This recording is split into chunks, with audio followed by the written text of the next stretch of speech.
모르면 손해, 알아두면 이득. 한 주간의 경제 뉴스 중에 알짜배기만 뽑아드립니다. 경제시그널 조현선입니다. 오늘 장 마감 상황부터 짚어보죠. SK증권 영업부 금융센터 조성우 부장 전화 연결되어 있습니다. 안녕하세요. 네, 반갑습니다. 네, 저 오늘 제일 궁금한 게 한화 에어로스페이스 엄청 급락했잖아요. 네. 투자자들도 뿔이 났던데 이것 좀 평가해 주세요. 예, 이게 뭐 음, 하는 건지 네, 모르겠습니다. 일단, 예, 정말 그 네, 하나 에어로스페이스 요즘에 K방산으로 굉장히 좀 각광을 받고 있고, 그렇죠. 또 사실 뭐 속된 말로 떼돈을 벌고 있다라는 표현이 이 과하지 않을 정도로 실적도 좋은데, 심지어 글로벌적으로 그랬잖아요. 예, 그렇죠. 네. 그런데 이렇게 돈을 잘 버는 하나 에어로스페이스가 정말 역대 최대 규모 3조 원대 좀 유상증자, 네. 결국엔 시장에서 이 주주들에게 좀 손을 벌리는 이 모습이 지금 시장에 음. 굉장히 좀 충격적으로 다가오는 그런 모습이어 가지고요. 네. 일단 주가도 지금 뭐 급락을 하고 있는 상황인데요. 뭐 일단은 지금 상황에서 이제 시장의 음. 반발이 워낙에 크고 또 네. 이제 감독원에서도 중점 심사 대상으로 심사한다라는 또 입장을 또 밝힌 만큼 네. 향후 좀 추이를 좀 지켜볼 필요는 있을 것 같습니다만은 음. 일단은 좀 오늘 하나 에어로스페이스의 유상증자 이슈는 사실 굉장히 좀 충격적인 어떤 그런 네. 이슈가 아니었나 보고 네. 있습니다. 네. 다음 주 좀 정리가 될까요? 수치가? 글쎄요. 일단은 뭐 조금 더 지켜봐야 될 것 같고요. 네. 일단은 그 대주주인 한화의 어떤 그 유상증자 참여 금액이나 음. 기타 또 이제 외국인도 있고 국민연금도 7% 이상의 지분을 갖고 있거든요. 네. 그러니까 이제 또 그들이 또 이제 어떤 액션을 취하는지도 이제 좀 변수가 될 수 있기 때문에 음. 오늘의 좀 급락 하루만 가지고 사실 뭐 이렇다 저렇다 판단하기에는 앞으로 좀 일정을 체크해 볼 것들이 좀 있거든요. 네. 다만 이제 혹시 우리 시청자 여러분들께서 한화 에어로스페이스를 들고 계신 분이 만약에 계신다면 네. 물론 그 좀 마음은 제가 좀 이해합니다만 일단은 조금 화를 사기시고 좀 네. 다음 주에 좀 일정의 어떤 동향을 음. 좀 체크하실 필요는 있다 이렇게 좀 정리를 해 드릴게요. 네. 일정은 그럼 조금 뒤에 다시 말씀 주시고 네. 지난주에 반도체주 이번에 잘 봐라 하셨는데 예상대로 삼성전자 이번 주 이 상대적으로 성적이 매우 좋거든요. 네. 이유가 어떤 게 있나요? 일단은 뭐 이번 주 그리고 오늘 우리 K증시는 뭐 삼성전자로 시작해서 네. 삼성전자로 끝난 한 주라 해도 과언이 아니죠. 음. 뭐 왕의 귀환이라는 표현도 합니다. 네. 드디어 그 이제 삼성전자가 정도인가요? 돌아왔다. 네. 네. 제가 지난주 이 시간에 이제 이번 주에는 반도체 특히 이제 음. 삼성전자에 주목하자고 말씀을 드렸었는데 네. 삼성전자가 이번 주에만 무려 지금 12%가 이제 급등을 하면서 음. 5개월 만에 이제 6만 전자를 돌파했는데요. 네. 일단 그 배경에는 뭐 이제 시장에도 잘 알려졌다시피 이제 이재용 회장의 사직생 일갈이 일단 있었죠. 네. 그리고 이제 최근에 그 엔비디아향 HBM3의 펄 테스트 통과 기대감이 지금 작용하고 있는 상황이고요. 네. 그리고 이제 전체적으로 봤을 때는 요즘에 이제 반도체 업황이 좀 좋아지는 그런 징후들이 포착이 되고 있는데 음. 예를 들면 이제 디램과 낸드 가격이 지금 최근에 이제 반등세를 보이고 있거든요. 네. 그러다 보니까 이제 업황 개선의 조짐까지 보이면서 음. 삼성전자의 상승 탄력이 매우 강하게 나왔고요. 네. 그리고 이번 주에 외국인이 우리 K 증시를 좀 많이 사줬는데요. 그중에 대부분이 삼성전자의 매수가 집중이 되었습니다. 일단 그러니깐요. 외국인이 이번 주에만 삼성전자를 무려 1조 5천억 정도를 좀 순매수해주고 있는데 일단 올 들어서 좀 최대 규모의 매수가 이번 주에 좀 계속 이어진 그런 상황이고 네. 또 오늘 또 이제 고무적인 부분들은 앞서 말씀하신 뭐 한화 에어로스페이스나 뭐 HLB의 어떤 좀 이런 악재가 있었음에도 불구하고 삼성전자가 오늘 앞장서고 그러다 보니까 이제 이번 주엔 다소 주춤했던 SK 하이닉스마저 동반 상승을 했고요. 네. 또 이런 이제 그 큰 형들의 어떤 이끌어줌으로 인해서 반도체 소부장까지 오늘 좋은 모습을 보였거든요. 그러다 보니까 오늘 좀 자칫 흔들릴 수 있었던 K 증시가 역시 반도체가 있으면 선전할 수가 있었고요. 그리고 그 중심에는 대한민국과 K 증시의 대표 주자라고 할 수 있는 삼성전자가 있다고 해도 좋을 듯합니다. 뭐 개인적으로는 뭐 네. 이제 지난 시간에 시청자 여러분들께도 이번 주는 반도체와 삼성전자를 좀 유심히 보시라는 말씀을 드렸었는데 네. 일단 그 전망이 틀리지 않아 가지고요. 저도 기분이 무척이나 좋은 금요일 오후가 되겠습니다. 네. 그리고 사실 그동안 하나 여쭤보고 싶은 게 엔비디아나 테슬라 뭐 이런 식으로 반도체 관련이라든지 AI가 오르면 삼성이나 이제 하이닉스가 같이 올랐다가 최근에는 또 그 시장이 달라졌었다가 근데 지금 네. 엔비디아가 나쁜데도 엔비디아 사실 많이 안 올랐잖아요. 젠슨 왕이 네. 연설을 했는데도 그런데도 삼성은 시장이 좋았단 말이에요. 네. 이제 그런 또 법칙이라면 법칙일 수 있겠지만 이제 네. 따라가는 거는 좀 달라진 시장이라고 볼 수 있는 걸까요? 지금 작년하고 올해는 좀 반도체 쪽에 좀 주도권이 좀 달라졌습니다. 네. 일단 작년 같은 경우에도 반도체는 나쁘지 않았죠. 그런데 작년에 좋았던 반도체는 사실 엔비디아 밸류체인에 묶여있던 종목들만이 좋았거든요. 그렇죠. 삼성전자를 비롯해서 우리가 흔히 얘기하는 레거시 섹터라고 있는 뭐 전공정이나 뭐 기판, 뭐 PCB 이런 쪽은 주가가 계속 부진했었거든요. 네. 근데 최근에 이제 엔비디아 같은 경우가 이제 좀 뉴욕 증시에서도 주가가 좀 부진한 상황에서 미국에서도 비슷한 작용이 일어나는 게 지금 인텔의 주가가 바닥에서 많이 올라오고 있거든요. 근데 전체적으로 지금 반도체 쪽의 산업의 좀 주도권이 이제 작년에는 그 HBM3 쪽이었다면 네. 올해 이제 디램 가격이 반등하거나 이제 낸드 가격, 그러니까 전통적인 메모리 업황이 지금 돌아서고 있기 때문에 이런 부분들은 이제 우리가 흔히 예측할 수 있는 부분들은 PC와 뭐 서버 같은 이런 수요가 증가한다는 것을 의미하거든요. 네. 그렇기 때문에 작년의 반도체의 상승과 올해의 반도체의 상승은요, 그 논리와 제목이 조금 다르다고 보시면 이해가 가될 것 같습니다. 알겠습니다. 그러면 이번 주도 기대해 볼게요. 다음 주 주목할 시장 포인트 그리고 이벤트 어떤 게 있을까요? 이번 주는 이제 사실 뭐 미국의 FOMC 있었고요. 그리고 일본은행의 통화정책회의들이 있었거든요. 네. 그러니까 이제 대외적인 큰 이벤트는 이번 주에 다 소화가 된 것이고요. 네. 다음 주엔 사실 뭐 매크로적으로 큰 이벤트는 없어요. 다만 이제 대내적으로 이슈가 조금 있네요. 일단 지금 대내 지금 정치 이벤트가 계속 지금 그렇죠. 지연되는 감이 있잖아요. 네, 그러니까 이런 부분들이 여전히 좀 이제 불확실성으로 남아 있는 상황이고요. 그리고 이달 말에 이제 공매도가 전격 재개를 이제 앞두고 있는데 이제 이러면서 지금 최근에 시장 변동성이 좀 커지고 있거든요. 네. 그러다 보니까 그동안 좀 많이 오른 뭐 바이오나 뭐 방산주, 뭐 로봇주 이런 쪽에 대해서는 변동성이 좀 예상이 되는 상황입니다. 그렇기 네. 때문에 이들 종목들에 대해서는 조금 조심할 필요가 있을 것 같고요. 그리고 이럴 때는 역시 좀 저는 전공법을 제안해드리고 싶은데 네. 다음 주에도 여전히 반도체와 삼성전자에 대한 관심은 유효할 거라 보고 있고요. 아 그래요? 네. 그리고 지금 상황에서는요, 지금 반도체가 움직이고 있기 때문에 네. 굳이 뭐 돌아서 갈 필요는 없을 것 같습니다. 큰 길이 뻥 뚫려 있기 때문에 네. 그냥 반도체와 삼성전자 중심으로만 접근하셔도 뭐 큰 무리가 없을 것 같다 말씀을 드리도록 하겠습니다. 네, 큰 길이 뻥 뚫렸다라고 말씀 주셨습니다. SK증권 조성우 부장 말씀 잘 들었습니다. 고맙습니다. 네, 감사합니다. 네, 돈이 되는 그날까지 함께 하시죠. 돈워리 시간입니다. 오늘은 자본시장연구원 황세훈 선임연구위원 모셨습니다. 안녕하세요. 네, 안녕하세요. 네, 오늘 도전적인 주제입니다. 네, 전기차에 네. 대해서 한번. 요즘 보면은 뭐 산업에 전반적으로 그렇겠지만 중국이 발표했다 하면 엄청 기발하다는 생각이 좀 드는데 이번에는 보니까 딥시크만큼의 충격이다 이런 뭐 표현도 많이 하더라고요. 근데 이게 네네. 전기차 충전을 뭐 5분 만에 한다라고 하는데 이게 어떤 기술인지 좀 잠깐 설명 주시겠어요? 네, 일단 굉장히 충격적인 소식인 건 분명하고요. 네. 보통 이제 전기차 분야에서 굉장히 핵심적인 영역을 두 군데 정도 지금 볼 수 있는데 네. 얼마나 빠른 속도로 충전을 할 수 있느냐, 그리고 음. 이제 완전 자율주행이 가능하느냐, 네. 이 두 가지가 전기차에 있어서는 굉장히 핫한 이슈란 말이에요. 네. 그 중에서도 이제 전기차가 가지고 있는 가장 중요한 취약점이라고 분류가 됐던 네. 충전 속도. 보통 이제 우리가 기름을 넣을 때 네. 주유를 할 때는 5분 이내에 웬만한 게 다 끝난단 말이에요. 그렇죠. 5분이 채 안 걸리거든요. 네. 4분 내지 길면 한 5분 정도 걸립니다. 주유를 하는 그 과정들을 살펴보면. 근데 지금 이제 일반적으로 우리가 현재의 기술로 충전 속도가 나오면 보통 짧아도 15분이거든요. 15분, 15분 이요? 16분, 네. 17분 이 정도 이제 충전을 하시면 네. 보통 짧으면 300km, 좀 음. 길면 400km까지 네. 이제 달릴 수 있는 전기가 충전이 되는데 네.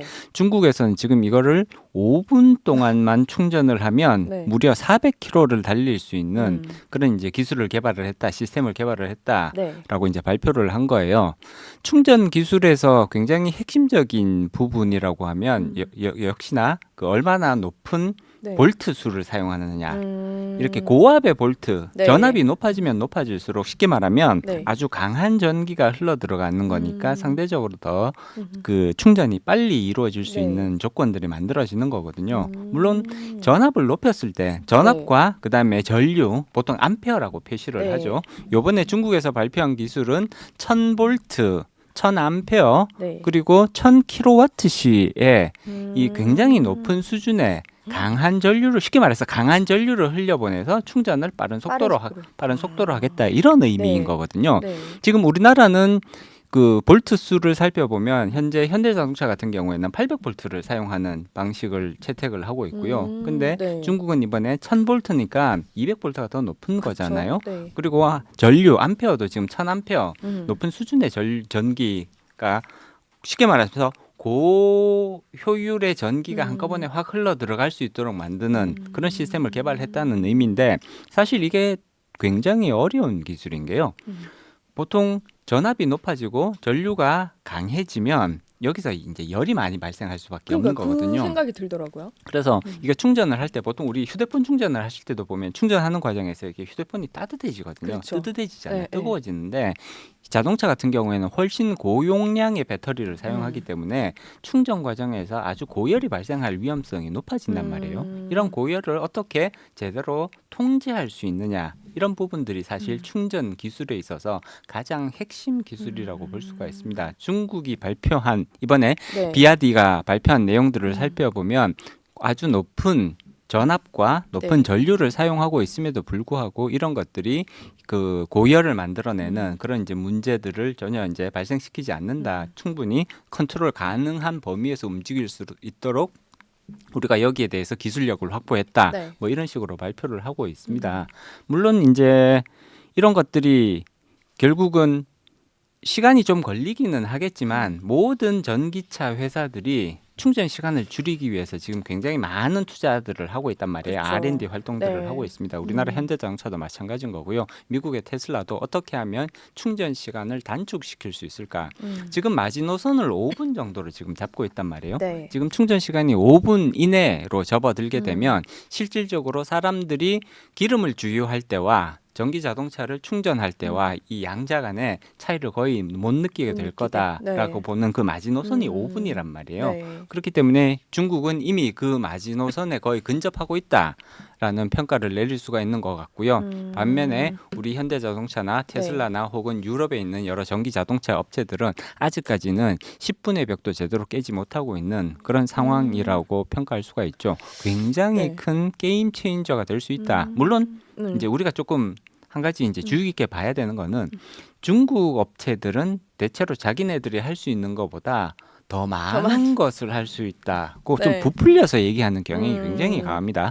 이거 그쵸. 중국 업체들의 공통적인 특징이에요. 네, 네. 전기 자동차뿐만이 아니라 예를 들자면 뭐 전투기라든지 가전업체라든지 그렇죠. 자기네들이 할 수 있는 것보다 더 잘할 수 있다, 더 많은 것을 할 수 있다라고 광고를 하는 것이 일반적인 성향이다라는 것을 감안을 하면 조금은 우리가 이제 좀 디스카운트를 해서 볼 필요는 있겠죠. 5분에 400km 정확히 안 나올 수도 있습니다. 그리고 한 가지 지금 빠뜨리고 있는 부분이 뭐냐면 이걸 얼마나 배터리가 반복적으로 잘 네. 받아줄 수 있느냐. 예를 들어 5분에 400km를 할 수가 있는데 한 100번 충전을 해버리면 사실 배터리 성능이 지나치게 떨어져서 더 이상 사용할 수가 없게 된다거나 뭐 이런 거에 대해서는 지금 네. 완전히 침묵을 하고 있단 말이에요. 따라서 이런 부분들은 조금 우리가 주의 깊게 조금 더 제품들이 나왔을 때 얼마만큼 광고한 대로의 성능을 발휘할 수 있느냐를 지켜볼 필요성은 있습니다만 네. 현재의 방향성 자체는 중국 전기 자동차 특히 충전 기술에 있어서는 지금 굉장히 앞서 나가고 있는 것이 아니냐라는 그런 이제 우려가 될 수밖에 없죠. 이게 뭐 과장된 표현도 있고 사실 말씀하신 것처럼 자동차도 그렇고 상상 속만큼의 엄청난 기술을 보인 다음에 정작 나오면 좀 덜 하거나 조금 실망을 하는 네. 경우들이 흔히 그리고 있었죠. 아니면 또 안 나오는 경우도 있잖아요. 사실 이 네. 충전 시스템도 아직 안 나온 건데 이제 네네. 출시를 하겠다는 건데 그러면 위원님 보셨을 때는 지금 말씀 주셨던 그런 장단점이 잘 보완이 된다면 현실 가능한 부분이라고 생각은 하세요? 일단 이번에 이제 비아디에서 시연을 하는 그런 이제 동영상을 네. 올렸단 말이에요. 네. 그 동영상을 살펴보면 굉장히 디테일하게 나옵니다. 숫자들이 굉장히 구체적으로 그렇더라고요. 올라가는 네. 이제 숫자 올라가는 것들이 구체적으로 다 나오고요. 그리고 이제 이런 것들이 충분히 실제 우리가 이미 이 정도의 기술력을 확보했다라는 것을 구체적으로 숫자가 변화하는 그런 것들을 보여주면서 설명을 한단 말이에요. 그렇기 때문에 이제 이런 기술력을 실제로 확보했을 가능성 정도는 꽤 있지 않을까라고 네. 평가를 해야 될 것 같고요. 물론 이것이 상용화되고 실질적으로 도로에 쫙 깔리는 거는 네. 사실 상당한 시간이 소요될 가능성이 그렇겠죠. 높습니다. 중국은 또 워낙 큰 음. 나라고 거기에 지금 이제 4,000개 정도의 그 이제 충전소를 설치를 하겠다. 그러니까 네. 파워 E 음. 그 충전소를 설치하겠다라는 계획을 밝히고는 있습니다만 4,000개가 우리 기준으로 보면 많아 보이지만 중국 기준으로 봤을 때는 그쵸. 사실 전혀 많은 일부일 수도 있어요. 아주 작은 그쵸? 숫자에 네. 불과할 것 같거든요. 그런 것들까지 감안을 하면 실질적으로 이것이 상용화되고 네. 보편적으로 서비스 되는 데까지는 상당한 시간이 소요될 가능성이 있겠다라고 평가할 수는 있지만 네. 기술력 자체를 확보했다라는 것만으로도 이미 서방에 그리고 우리나라의 전기차 업체에 상당히 위험 요소가 될 수 있다 이렇게 평가할 수가 있죠.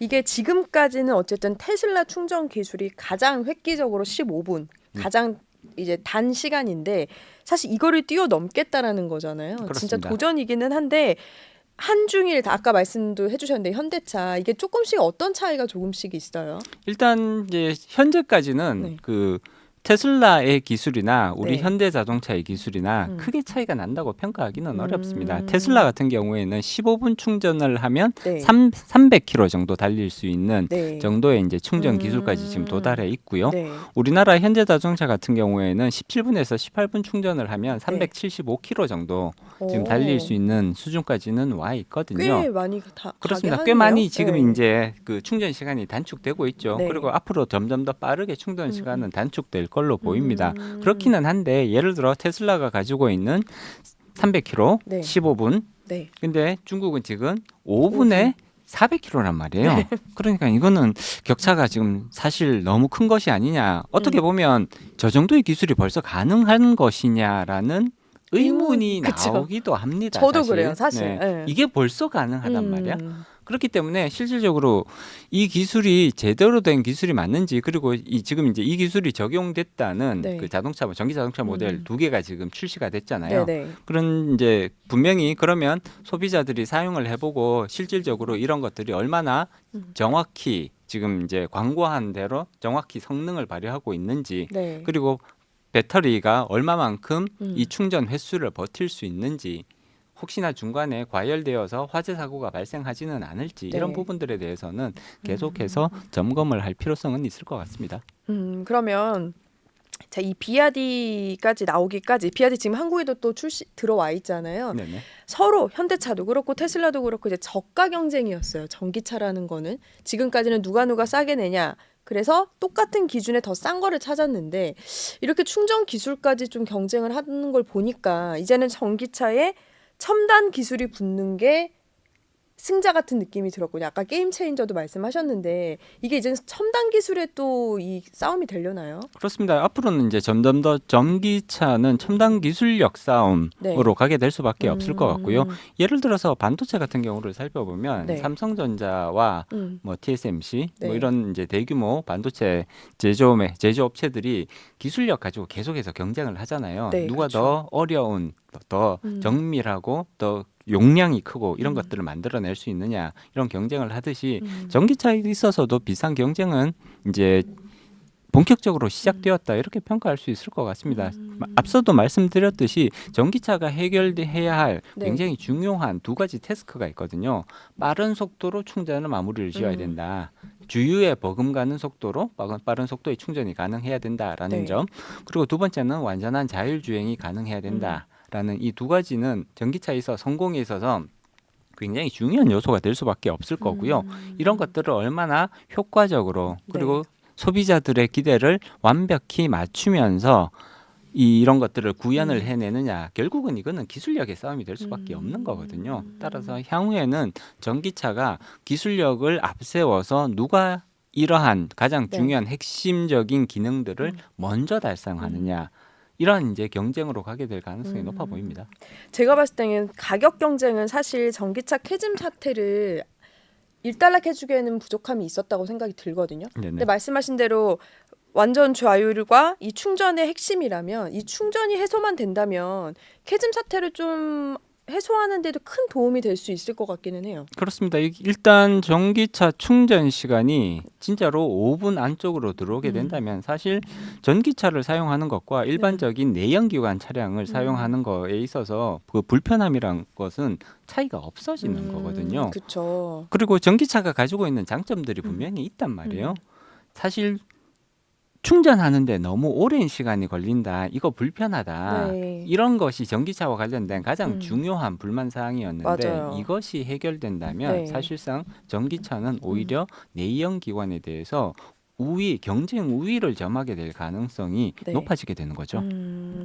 이게 참 산업 전반적으로 그런데 전기차에서도 이제는 중국을 배제할 수 없는 게 됐는데 그래서 그런지 샤오미까지도 이제는 확대를 한다고 하면서 그날 이 출시한다고 발표한 날 테슬라가 4% 넘게 빠졌더라고요. 네네. 이런 이 시장은 좀 어떻게 보세요? 일단 전기차 시장에서 테슬라가 가장 앞서 나가는 선두주자이기는 합니다만 네. 현재 시장 점유율만 놓고 보면 중국 업체들이 오히려 테슬라를 앞질러 가고 있다라고 평가하지 않을 수가 없거든요. 네. 그리고 유럽 같은 경우 그리고 유럽 이외에 예를 들자면 아프리카나 저기 남아메리카 쪽으로 가면 네. 중국의 전기차들이 오히려 메인 어, 스트림으로 이미 그래요? 올라와 있는 네. 그런 상황이라고 볼 수가 있습니다. 그렇기 때문에 이 전기차 시장에서는 네. 결국은 누가 가장 앞선 기술력을 가지고 합리적인 가격의 서비스 제품을 네. 생산을 하느냐 이것이 최대의 관건 경쟁력의 요소가 될 수밖에 없는 거고요. 중국의 자동차들이 더 앞선 기술력을 선보일 때마다 네. 그러면 사람들은 이제 테슬라를 살 것이 아니라 비아디나 샤오미를 사야 되는 것이 아니냐. 많은 글로벌 소비자들이 이렇게 네. 생각을 할 거란 말이에요. 사실 그 비아디에서 요번에 이렇게 전기차 그 충전 플랫폼을 굉장히 화려하게 거창하게 지금 이제 네. 그 프로모션을 했었잖아요. 그런 이유 중에 하나도 전 세계에 있는 전기차 잠재 소비자들에게 우리가 이 정도의 기술력까지 도달했으니까 우리 제품을 한번 사봐라, 네. 테스트해봐라 이런 광고의 의미가 대단히 강한 것이잖아요.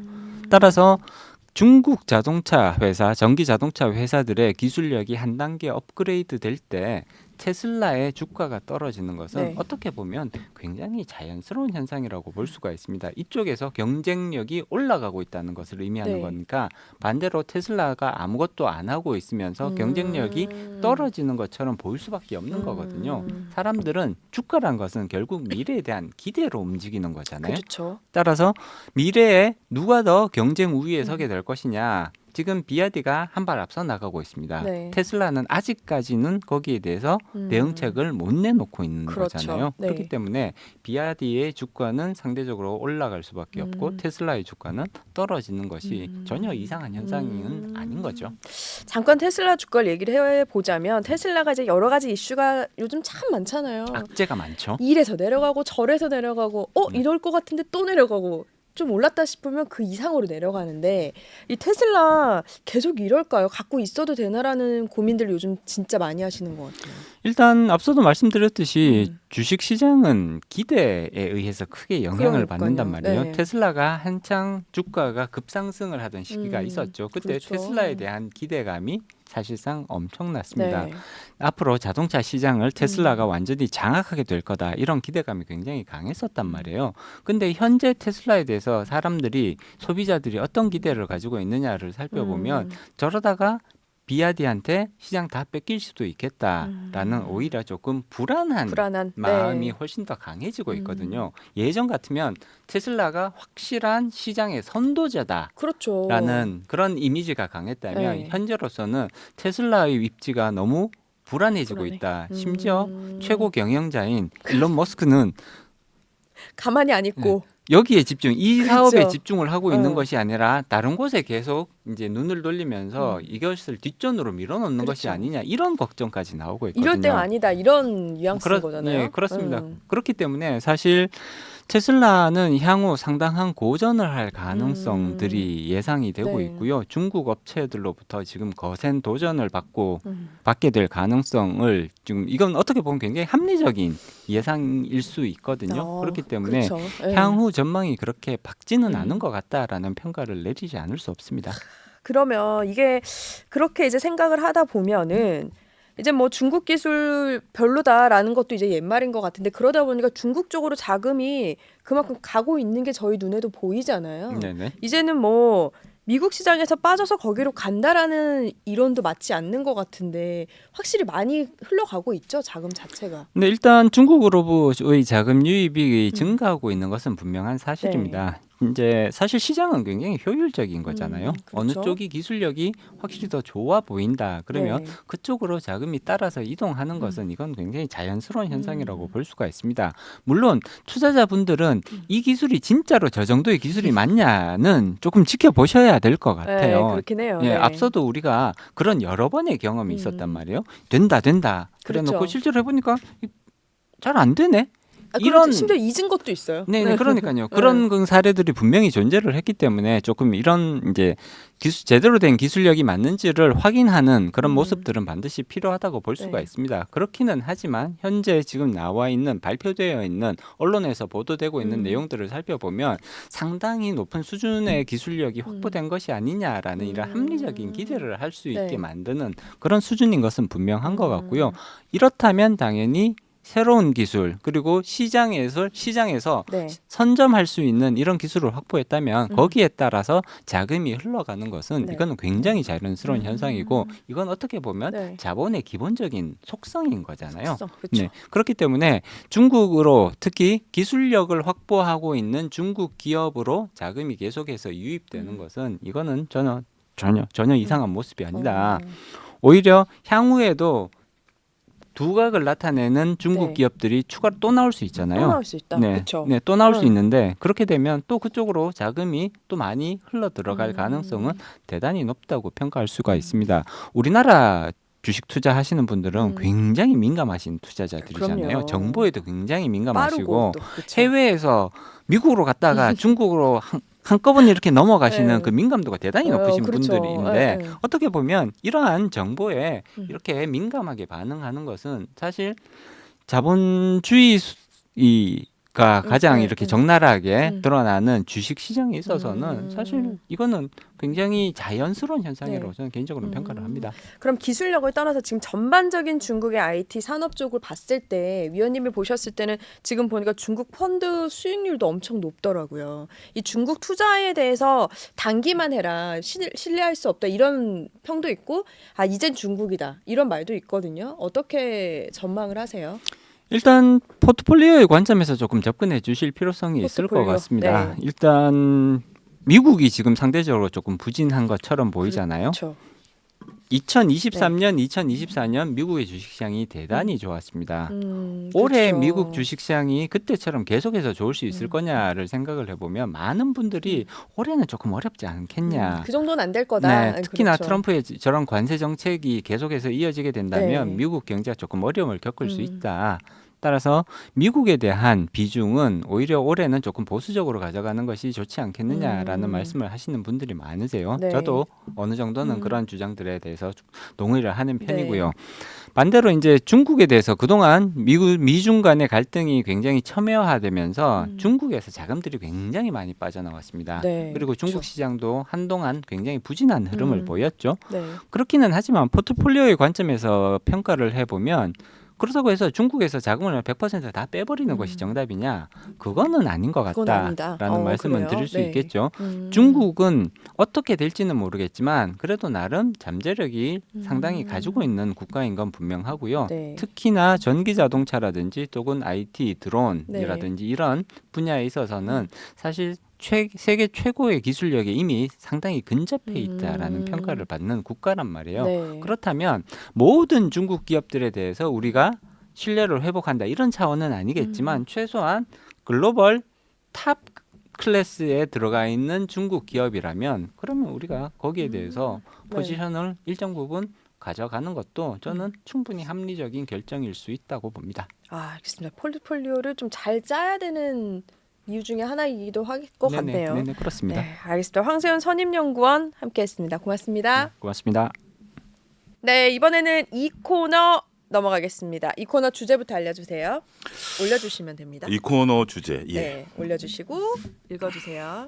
토호제 쑥대밭입니다. 쑥대밭. 토호제는 이제 토지거래 허가제. 네. 이게 쑥대밭이 키워드 같네요. 그렇죠. 토지거래 허가 구역이니까요. 네. 쑥대밭의 유래를 네. 아십니까? 아니요, 몰라요. 우리가 이제 집안이 쑥대밭 됐다고 그러잖아요. 네. 쑥 같은 경우 우리가 이제 그 명절 때 주요 명절 때 산소를 찾아뵀잖아요. 근데 쑥은 한 분기만 찾아가지 않아도 산소를 덮어버려요. 네. 아. 그래서 조상님의 산소를 못 다룰 정도로 네. 이 사람이 뭔가 바쁘구나. 네. 그래서 그 집안이 쑥대밭 됐다라는 그런 유래거든요. 아, 이게 토어제에 붙었네요. 예, 그래서 지금 이제 토어제도 정말 이 우리가 난리 네. 듯이 나는 것처럼 이 토어제로 인해서 일부 지역이 진짜 쑥대밭이 됐다. 그 아. 유래까지 설명드리도록 하겠습니다. 좀 시작부터 무겁네요. 소장님 예. 그러면 자 다짜고짜 타임이에요. 네. 강남, 용산 이제 어떻게 가야 됩니까? 팁을 좀 주세요. 일단 지금은 기다려야죠.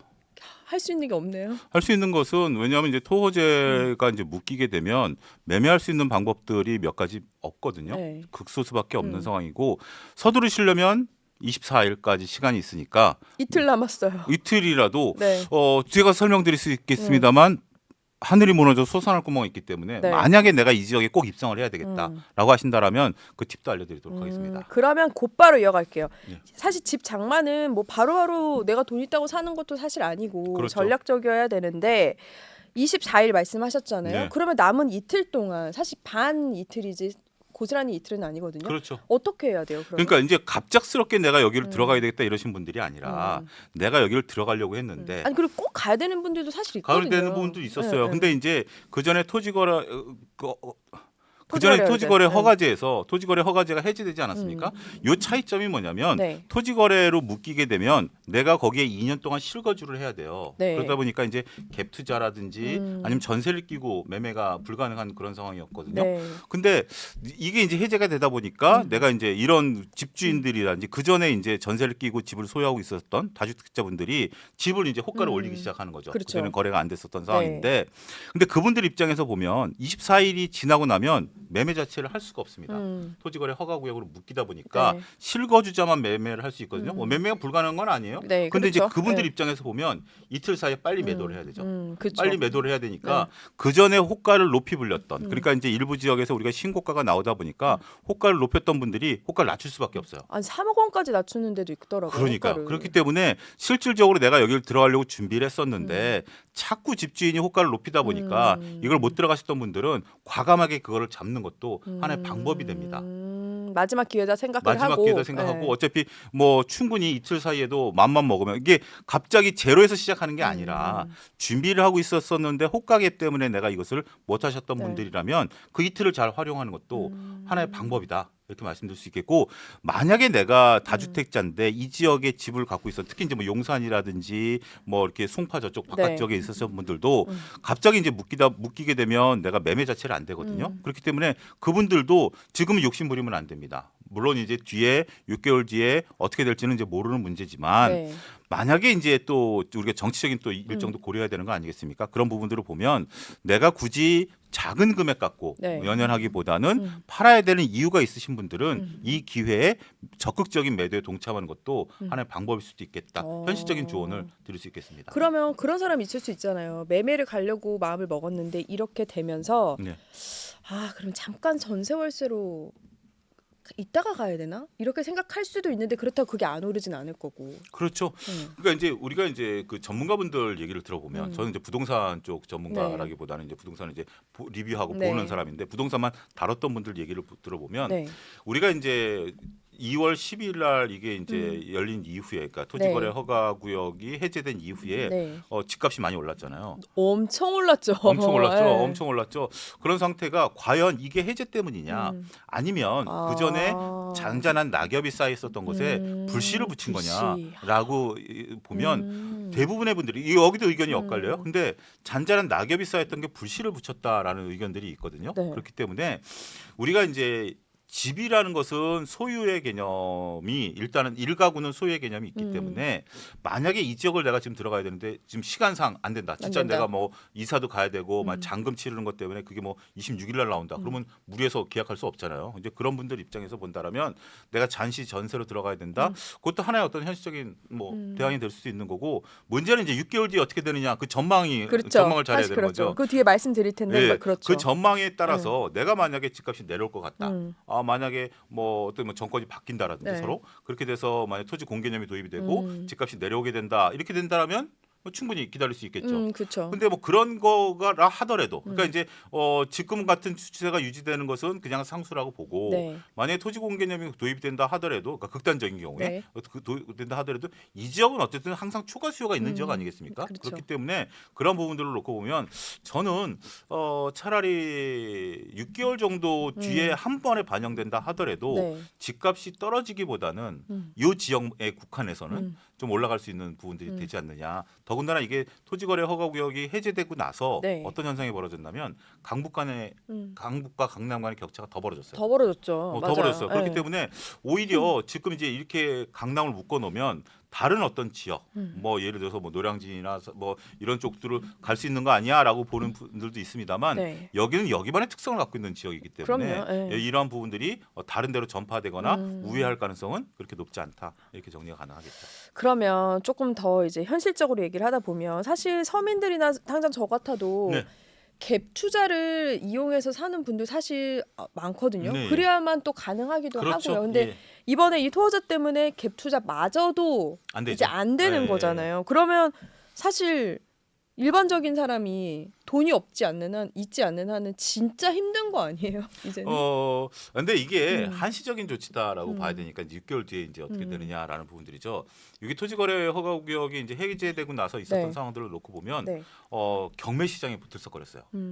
그러면서 그렇죠, 그렇죠. 경매 최대치로 모였다고 예, 하더라고요. 경매가 뭐 네. 예를 들어서 뭐 송파의 어떤 물건에 대해서 는 87명이 모였고 그러니까. 이거는 뭐 사상 최고치에 사람들이 몰렸었다라고 하네요. 그리고 낙찰률도 90% 이상이었어요. 그 낙찰률이 되게 중요하잖아요. 예. 그러니까 예를 들어서 10억짜리면 거의 뭐 9억 정도, 9억 이상의 낙찰이 된 거죠. 보통 경매는 이게 이제 뚝뚝뚝 떨어지다 보니까 그러면 강북 지역은 얼마였었냐? 80%대예요. 80%대. 네, 근데 요 지역은 90%대니까 네. 많은 분들이 몰렸다라고 좀 말씀드릴 수가 있겠죠. 네. 또 대출도 많이 들었어요. 그렇죠. 가계대출 잔액도 그 기간 동안에 그러니까 이제 12일서부터 31일까지 그 기간 동안에 가계대출이 확 늘었어요. 그러니까 다 참는 거지 안 하고 있었던 안 하고 건 있었던 아니에요. 건 아니에요. 그렇죠? 근데 네. 지금 이제 만약에 이런 뭐 그런 현상이고 뭐 질문하신 걸로 다시 돌아와가지고 내가 할 수 있는 방법이 뭐냐라고 네. 봤을 때는 재개발 재건축을 이제 노릴 수밖에 없는 그런 상황이 되는 거죠. 그런 부분들에 대해서는 네. 어쨌든 우리가 재개발 재건축 같은 경우 이제 시행이 되고 나면 네. 그런 부분들은 앞으로 좀 날 수 있는 부분들 아니겠습니까? 그래서 단지가 이제 30년 이상 된 단지 같은 네. 경우 내가 조금 더 삶의 자체는 불편하다 하더라도 나머지 주변 환경은 좋잖아요. 그렇죠. 그러니까 그런 것들을 오히려 노림으로써 상대적으로 내가 어떻게 하나의 팁을 이용할 수 있는 것도 방법이 될 수 있겠다. 좀 길게 보긴 해야겠네요. 집 그러니까 계획을. 이제 그렇죠? 그 계획들이 되면 어차피 네. 집값이 거의 뭐 비슷한 수준으로 올라가긴 합니다만 뭐 틈새 시장이다라고 할 수 있는 부분들이 없어요. 이제 단체로 묶어버렸기 때문에 그 전에는 우리가 이제 몇몇 지역만 이걸 묶었었잖아요. 네. 근데 이제 단체로 묶어버렸기 때문에 이 지역 내에서 운신할 수 있는 폭 자체는 그렇게 크진 않아요. 그럼 여의도는 어떠냐? 여의도는 이미 묶여 있어요. 묶여 있잖아요. 여의도는 이미 묶여 있기 때문에 영등포구 내에서 여의도도 묶여 있기 때문에 준 강남으로 들어가고 있기 때문에 정말 이번 정부가 좀 세게 나왔다라고. 근데 세긴 센데 억울한 분들도 있더라고요. 현장에 그렇죠. 가보면 강남 상구라고 다 똑같지 않거든요. 그렇죠. 용산도 그렇잖아요. 네. 그러니까 원성이 자자한 것도 있더라고요. 어떻게 보면 용산은 좀 원성을 나타내기 좀 애매할 수 있어요. 왜냐하면 거기도 도시 계획으로 지어졌고 네. 신축이 많다 보니까 보통 이제 신축 같은 경우, 그러니까 이제 우리가 아파트 가격이 결정되는 것은 네. 신축 같은 경우는 주거 환경이 좋다 보니까 그렇죠. 그런 부분들이 아파트가 반영되는 거고 네. 제일 애매한 게 10년에서 20년 정도 된 거예요. 그리고 이제 30년 넘어가면 이제 이제 그 재개발, 그렇죠. 재건축이 이제 넘어갈 수 들어가는 부분들인데 있으니까. 이게 10년에서 20년 많이 된 게 송파 쪽에 많아요. 네. 송파도 지금 이제 우리가 신고가를 갱신했다라는 것은 요 강남 쪽에 붙은 쪽이고, 그렇죠. 그런데 저쪽 경기도 쪽에 붙은 송파는 또 조금 다르잖아요. 좀 다른 예, 분위기죠. 같은 송파라도 구자체가 워낙 크기 때문에 네. 거기도 또 이제 저쪽에 저쪽 뭐 문정도 이런 쪽들은 아직도 미분양 뭐 이런 것들 좀 일부 좀 있는 상태죠. 네. 특히 이제 아파트보다는 이제 그 지식산업센터라든지 이런 것들이 이제 그쵸. 들어오면서 네. 대규모 이제 준주거 시설들이 많이 들어오다 보니까 그런 현상들이 좀 벌어지고 있다라고 말씀드릴 수가 있겠고, 글쎄요, 정말 제가 이제 전문가분하고도 오늘 이제 통화를 한번 해봤어요. 이쪽에 있었던 교수님하고 네. 통화를 해봤는데 정말 특별히 나도 답을 못 찾겠다. 그리고 나도 이 사태 이후에 많은 이제 부동산 중개소를 하시는 분들이라든지 네. 아니면 임장을 나가봐도 원성만 자자하지 그들조차도 뚜렷한 대안을 갑작스럽게 또 얘기가 나온 거기 때문에. 그쵸. 왜냐하면 이게 결정 권한이 이제 지자체에 있는 거 아니겠습니까? 근데 지자체장이 말이 약간씩 이제 좀 그전에는 네. 하지 않을 것처럼 얘기를 하다가 이런 식으로 하다 보니까 어떻게 보면 갑작스럽게 정말 이런 것들이 좀 나타났다라고 말씀드릴 수 있겠죠. 그러니까 정신을 못 차릴 정도다라고 얘기를 할 수 있겠고, 네. 그 대신 이제 말씀하신 것처럼 이미 집을 호가를 높였던 분들이 꼭 팔아야 되는 분들은 호가를 급격히 낮추기 네. 시작했다. 그런 것들을 잘 활용을 하는 방법이 남은 이틀 동안 네. 최대치의 방법이 아니겠나 이렇게 말씀드리겠습니다. 보면은 전문가들이 계속 그런 얘기를 했어요. 우리나라는 이제 부동산 정책을 낼 때 이미 여지를 준 다음에 나기 때문에 이미 시장이 반영된 다음에 정책이 나온다라는 그렇죠. 충고를 받아서 이렇게 급작스럽게 한 거 아닌가라는 저도 생각은 했는데 네. 이제 문제는 몇 가지 의문이 있어요. 일단은 토어제가 진짜 말이 6개월이지 진짜 6개월 만에 풀 거냐. 그리고 이거를 마냥 잡아놓을 수도 없는 거고요. 그리고 또 하나는 우리가 경험을 했잖아요. 집값 급등을 네. 몇 년 전에도 했지만 이번에도 단 한 달인데도 엄청나게 호가가 올라가고 그렇죠. 신고가를 쳤는데 이게 과연 이렇게 6개월 있다가 많이 다시 열렸다 치면은 참고 있다가 이보다 더한 폭등이 되는 거 아니에요? 그러니까 요게 딱 정확하게 딱 그 답을 내리기가 현실적으로 어려운 부분들이 있어요. 왜냐하면 만약에 이게 우리가 이제 정권에 따라서 네. 이게 집값이 움직이는 부분들이 있지 않습니까? 물론 집값이라는 게 정책이 나오고 거기에 나올 때까지는 일정 시간이 좀 필요하긴 해요. 근데 만약에 어떤 정책적인 부분들이 나오게 그 이제 예상을 하게 되면, 네. 근데 만약에 그러한 부분들이 지금 현재 어느 정도 가능성이 이제 있는 상태 아니겠습니까? 물론 아직 몰라요. 네. 지금 이제 문제는 이게 차라리 정치적인 부분들이 어느 정도 방향성이 있는 상태에서 이게 나왔다라면 6개월 뒤에 어떻게 된다라는 게, 그러니까 모호한 거가 두 개가 겹친 거예요. 그렇네요. 이게 네. 지금 확실하고 이게 모호한 거면 네. 이 속에서 방법을 찾겠는데 이것도 모호하고 이것도 모호한 거니까 서로 이게 안정을 찾고 이게 모호한 거냐, 이게 불안정하면서 이게 모호한 거냐라는 부분으로 셈법이 복잡해졌다라고 말씀드릴 수 있겠죠. 따라서 일단 두 가지 가능성을 보죠. 일단 이거가 A, B를 놓고 보면 네. 지금 현재 현 정권이 유지가 된다라고 네. 보면 6개월 뒤에는 가격이 크게 상승할 가능성에 일단 저는 무게중심을 둡니다. 왜냐하면 지금 현재 기조대로 가는 거니까. 그렇죠. 현재 기조대로 가는 네. 거고, 그렇게 되고 더군다나 만약에 현재 정권이 유지가 되는 것을 불안정하게 느끼신 분들도 일부 계실 거예요. 그렇죠. 불안정하게 느끼신다라면 네. 그분들이 오히려 더 집착하는 건 뭐죠? 안전자산이죠. 네. 안전자산에 대한 선호도가 높아지게 된다라면 오히려 그 주식이나 이런 시장보다는 오히려 금이라든지 네. 아파트를 내가 똘똘한 한 채를 갖는다. 더군다나 지금 현재 세제로 놓고 본다라면 내가 10억짜리 집을 세 채를 갖고 있는 분하고 네. 30억짜리 집을 한 채 갖고 있는 분하고 보면 누가 더 세금을 많이 내냐면 10억짜리 세 채예요. 그러면 다주택이니까. 다주택이니까 네. 차라리 이 기회에 10억짜리 세 채를 팔아서 정말 우리가 얘기하는 똘똘한 한 채, 강남 한 채를 오히려 6개월 뒤에 살려고 든다라면 네. 집값은 올라가겠죠. 그렇죠. 그런 변수가 있을 것 같고, 근데 이제 그 변수를 우리가 이틀밖에 생각을 못 한다라는 거죠. 근데 만약에 정권이 바뀌었다. 뭐 여당에서 야당으로 바뀌었다. 라고 해서 아니면 정책 기조가 바뀌었다라고 전제를 한다면? 예, 전제를 네. 한다면 이게 앞서는 이제 현재 기조가 유지가 된다. 네. 두 번째는 현재 기조가 바뀌게 된다. 근데 바뀌게 된다라는 것은 현재 기조보다 조금 더 부동산을 누르는 방향으로 네. 바뀐다라고 보게 된다라면 6개월 뒤에 일시적으로 폭발할 수는 있긴 하겠습니다만 그 다음에 집값이 올라갈 가능성은 상대적으로 조금 이제 정책에 따라서 달라질 수밖에 없을 것이다. 이렇게 봐야 그러니까 되겠죠. 다 변수네요. 그러니까 그렇죠? 만약에 30억짜리 그래서 내가 10억짜리를 가지고 30억을 만들어 놨는데 갑자기 뭐 이게 뭐죠? 세금이 갑자기 확 늘어나게 된다라든지 그렇죠. 지금 이제 세금이라는 문제라든지 특히 이제 만약에 야당이 정권을 잡게 된다라면 국회까지 장악해 놓은 상태이기 때문에 네. 세금 문제가 민감해질 수밖에 없는 그렇죠. 거 아닙니까? 네. 그러면 이제 그런 부분들이 되면 물론 이제 그것은 전세값에 반영이 되겠지만 네. 집값에는 오히려 악재로 작용할 수 있겠죠. 악재로. 그렇기 때문에 쉽지는 않기 때문에 네. 결론으로 말씀드리면 내가 실질적으로 지금 이제 집을 구매하고 거기를 들어갈 여유가 있으신 분들은 그런 거 저런 거 생각 없이 뭐 이틀 동안 잘 활용해야 된다. 자꾸 반복되는 얘기를 드리겠네요. 이게 토어제가 이런 생각이 들어요. 집값을 잡고 갭 투자를 차단하고 실거주자를 보호한다는 게 아무것도 못하게 하기 때문에 그렇죠. 그냥 멈춰진 거라는 생각도 경험에서 이제 그동안의 경험치를 바탕으로 그렇게 만들었기 때문에 잡는다라는 단기적인 전망이 나올 수 있는 것 같은데 과연 근데 이게 집값을 잡을 수 있는 결정적인 요소는 돼요? 어떻게 보세요? 그 결정적인 요소 중에 여러 가지 중에 하나죠. 여러 가지 중 하나죠. 하나의 요소는 건 분명해요. 근데 결정적인 그 요소 중에 비율이 그러면 큰 거예요? 집값을 잡는다라는 부분들에 있어서는 이게 어떻게 보냐면 그 집값을 잡는 공익이 더 크냐 네. 아니면 나의 재산권을 활용을 못하는 공익이 더 크냐 이거는 서로 대립될 수밖에 없는 거죠. 그렇죠. 네. 이게 집값을 잡는 목적이다. 뭐 공익이고 뭐고 없고 집값을 잡는 거다라고 한다라면 결정타죠. 결정타. 실거주자를 해야 되니까. 근데 네.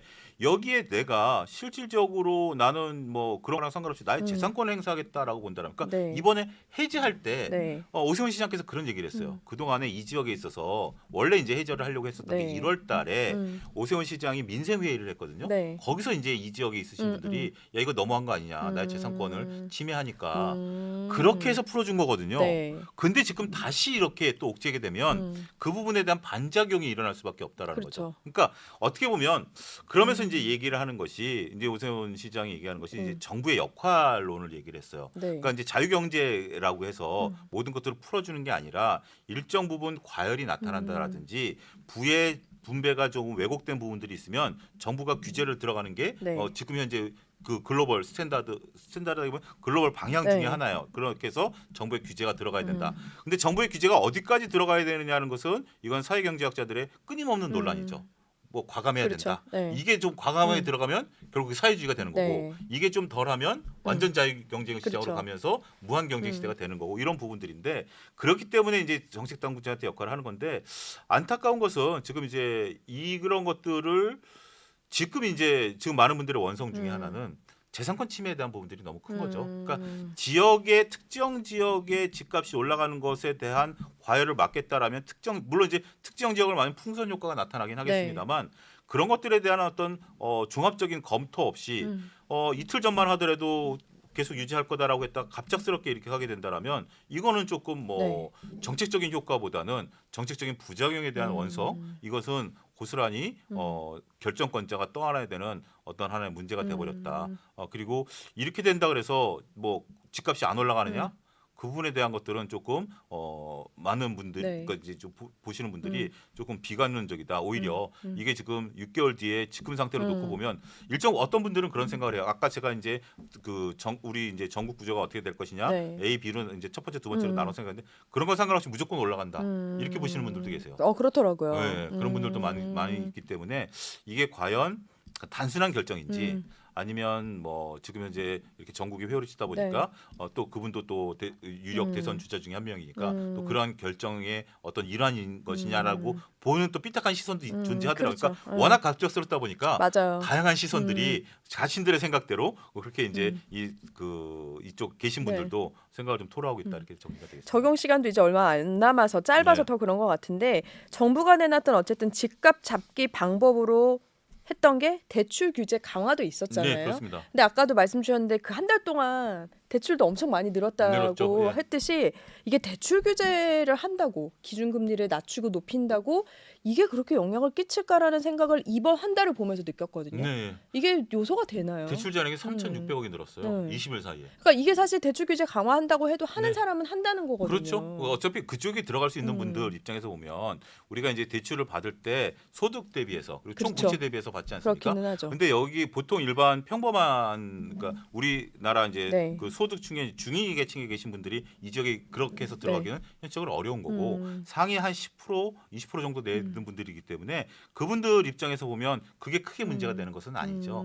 보통 다른 지역이라든지 뭐 수도권 지역에 있는 아파트 가격을 잡기 위해서는 충분히 요인이 되긴 하겠습니다만 그렇지 않은 지역에 있어서 우리가 이렇게 총량제라든지 아니면 부채율이라든지 네. 이런 것들을 따지는 것은 그분들에게 만약에 여기를 잡겠다라고 한다면 실질적으로 진짜 강남 지역을 잡겠다라면 다른 대책들이 필요할 수밖에 없겠죠. 그렇죠. 좀 더 디테일하거나. 디테일하게 그쵸. 그게 어떻게 보면 종토세일 수도 있고 아니면 또 다른 어떤 뭐 일가구 그렇죠. 이주택에 대한 어떤 페널티를 더 세게 물린다라든지 그런 것들에 대한 것들이 필요한데 선뜻 그런 카드는 잘 못 꺼내는 또 쉽지는 않겠죠. 쉽지는 않은 그렇죠. 것들도 있죠. 그럼 소장님 마지막으로 네. 이게 어떤 거든 풍선 효과는 있기 마련인데 네. 벌써부터 이제 지금 용산을 막으니까 마포에 문의 전화가 엄청 오더라고요. 네. 근데 이제는 마포는 이미 비싸요. 비싸요. 근데 이렇게 이미 비싼 곳이 있으면 또 생각 못한 곳이 나오거든요. 예, 예. 이게 또 이런 풍선 효과의 도미노 현상처럼 나올까요? 근데 지금은 저는 그렇게 크게 나오지는 그래요? 않을 거라고 보여집니다.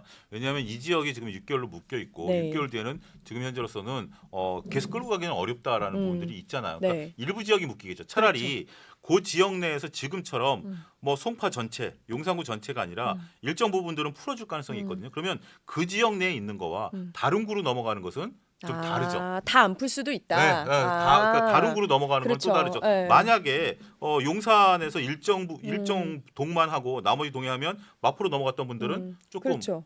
곤란스러울 수도 있는 부분들이 있기 때문에 어떻게 보면 지금 이제 문의는 네. 많겠죠. 네. 근데 그렇다면 반대로 앞서 언급드렸다시피 지금 묶인 지역에 계신 분들은 호가를 낮춰요. 근데 만약에 묶이지 않은 지역에서 연락이 온다 그러면 어떻게 되겠죠? 호가를 올리게 되겠죠. 그렇죠. 나는 더 느긋하니까. 그렇게 되면 자칫 잘못하면 엇박자 매매가 돼버릴 수도 있다. 그렇네요. 그런 부분들을 여러분들이 고려하셔서 문의해 보시는 건 좋아요. 네. 뭐 그건 시장 조사를 하는 건 좋지만 그렇다고 해서 문의가 나오니 입고로 내가 거기서 매수를 해야 되겠다. 요거는 조금 제가 볼 때는 고민을 한번 해보실 필요가 있지 않겠나 말씀드리겠습니다. 엇박자는 좀 조심할 부분인 것 같다는 생각이 네. 좀 드네요. 알겠습니다. 오늘 IS 경제연구소 차영주 소장 함께하셨습니다. 고맙습니다. 감사합니다. 네, 경제 시그널 준비한 이야기 여기까지입니다. 저희는 매주 금요일 밤 10시 채널A 공식 유튜브에 업로드 되니까요. 알람, 구독, 좋아요, 댓글 잊지 마시고요. 부자 되세요. 고맙습니다.